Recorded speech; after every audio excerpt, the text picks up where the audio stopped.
బడ్జెట్లో ఏదైతే బ్రేక్స్ తర్వాత ఈరోజు బడ్జెట్ సెషన్ స్టార్ట్ కాబోతుంది. ముఖ్యంగా మీ అందరికీ తెలుసు, లోక్సభలో స్పీకర్ పైన అవిశ్వాస తీర్మానం. ఎందుకంటే గతంలో ప్రతిపక్ష పార్టీలకు సంబంధించినటువంటి ఎంపీలను కానీ leader of opposition Rahul Gandhi గారిని కూడా మాట్లాడనీయకుండా డిస్టర్బ్ చేయడం. రెండోది, స్పీకర్ బీజేపీ పార్లమెంట్ సభ్యులకు, అంటే ముఖ్యంగా రూలింగ్లో ఉన్నటువంటి పార్లమెంట్ సభ్యులకు ప్రత్యేకంగా వారికి ఇంపార్టెన్స్ ఇస్తుండని, అపోజిషన్ పార్టీలో మాట్లాడేటువంటి పరిస్థితి ఉన్నప్పుడు మాట్లాడనీయకుండా అడ్డుకుంటున్నారనే ఒక అంశం. ఎందుకంటే పార్షాలిటీగా స్పీకర్ అనే వ్యక్తి కంపల్సరీ హౌస్లో అందరినీ ఒకే విధంగా చూడాల్సిన అవసరం ఉంటుంది.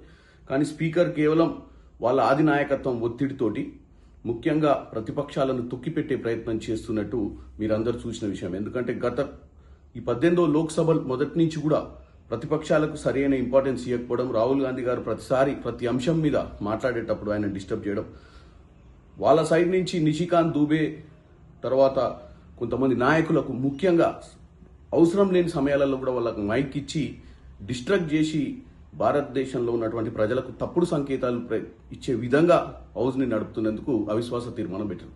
దాంతోపాటు మహిళలు నరేందర్ మోడీ గారిని అటాక్ చేయాలని వ్యూహం రచించారని చెప్పి కూడా ఒక తప్పుడు స్టేట్మెంట్ ఇచ్చారు.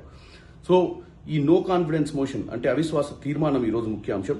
రెండోది, పశ్చిమ ఆసియా, ఎస్పెషల్లీ ఏదైతే ఇరాన్ ఇజ్రాయెల్ యుద్ధం ఉందో దీనిపైన కూడా చర్చ చేయాల్సిన అవసరం ఉంది. ఎందుకంటే మేము గతంలోనే చెప్పినాం, నరేందర్ మోడీ గారు ఒక ప్రధానమంత్రిగా కాకుండా ట్రంప్ ఆదేశాల మేరకే పనిచేస్తున్నారు. ఎందుకంటే ఏదైతే చట్టాలు ఇది ఎక్స్పోర్ట్స్కి సంబంధించి, అంటే ఇంపోర్ట్స్కి సంబంధించి ఏదైతే దిగుమతులు అమెరికా నుంచి చేస్తున్నటువంటి దిగుమతులపై సుంకాలను విధించే విధము ట్రంపే వైట్ హౌస్ నుంచి డిక్లేర్ చేయడం, అంటే మన దగ్గర చర్చ చేయాల్సిన అంశాలను కూడా వైట్ హౌస్ లో డిక్లేర్ చేస్తున్నారు. అంటే ఏ విధంగా ఈ యొక్క ప్రధానమంత్రి ట్రంప్ చేతిలోకి వెళ్ళి ట్రంప్ దగ్గర కాంప్రమైజ్ కావాల్సిన అవసరం ఎందుకు వచ్చింది అనేది కూడా చర్చ చేయాల్సిన అవసరం ఉంది. ఈరోజు అందుకే ఒకటి, నో కాన్ఫిడెన్స్ మోషన్ అంటే అవిశ్వాస తీర్మానం. రెండు, పశ్చిమ ఏషియా దేశాలలో జరుగుతున్నటువంటి వార్ గురించి కూడా ఈరోజు ఎట్టి పరిస్థితుల్లో కూడా చర్చ జరగాలని అపోజిషన్ కోరుకుంటారు. అలాగే మమ్మల్ని, నాతో పాటు 8 మంది సభ్యుల్ని సస్పెన్షన్ చేసిరు. సస్పెన్షన్ల పైన కూడా చర్చ చేస్తాం. ఈరోజు మేము డెఫినెట్ గా మకర్దార్ దగ్గర ధర్నా చేయాలనుకుంటున్నాం. మకర్దార్ దగ్గర మేము ఈరోజు ప్రజాస్వామ్యాన్ని కాపాడాలి. మేమందరం కూడా ప్రజలచే ఎన్నుకోబడి ఇక్కడికి వచ్చినాం. మేము ప్రజా సమస్యల మీద మాట్లాడే అవకాశం మాకు కూడా ఇవ్వాలి.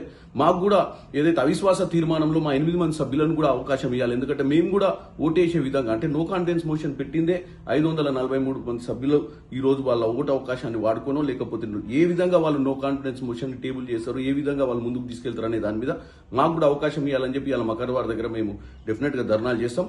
అంతేకాకుండా ముఖ్యంగా ఇప్పుడు జరుగుతున్నటువంటి క్రూడ్ ఆయిల్ ధరలు, అంటే గ్యాస్ కూడా మీరు చూసినట్టయితే ఇంట్లో వంట గ్యాస్ ఏ విధంగా రేట్లు పెరిగినాయో, సగటు మనిషి మీద ఎంత భారం పడుతుందో.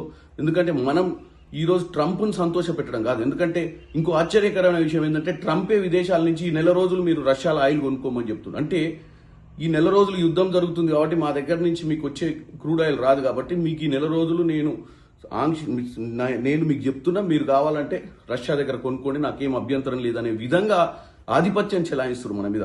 ఎందుకంటే భారతదేశం అతిపెద్ద ప్రజాస్వామ్య దేశం. భారతదేశం ఎవ్వరి మీద డిపెండ్ కావాల్సిన అవసరం లేదు. మన దగ్గర ఉన్న వ్యవస్థలు మనం చక్కగా చేసుకుంటే ఏ దేశం మన ఆధిపత్యం చెలాయించిన అవసరం లేదు, ఏ దేశ ఆదేశాల మేరకు మనం పనిచేయాల్సిన అవసరం లేదు. మరి ట్రంప్ ఎందుకు మోడీ మీద ఇంత ప్రెజర్ పెడుతుండో, ఒకప్పుడు ఔడీ మోడీ అని ఇద్దరు కలిసి అమెరికాలో కానీ ఇండియాలో కానీ గుజరాత్కి పిలిపించుకొని ఏదైతే ప్రచారం చేసి ఇద్దరు గెలిచిర్రో ఈరోజు, మరి ఇక్కడ దేశ ప్రజల గురించి ఎందుకు పట్టించుకోవట్లేడో ఈరోజు డెఫినెట్ గా డిస్కషన్ జరగాల్సిన అవసరం ఉంది. ప్రతిపక్షాలను కూడా పట్టించుకోవాల్సిన అవసరం ఉంది. డెఫినెట్ గా ఈరోజు హౌస్ లో ఈ యొక్క అంశాలను ముందుకు తీసుకెళ్తాం.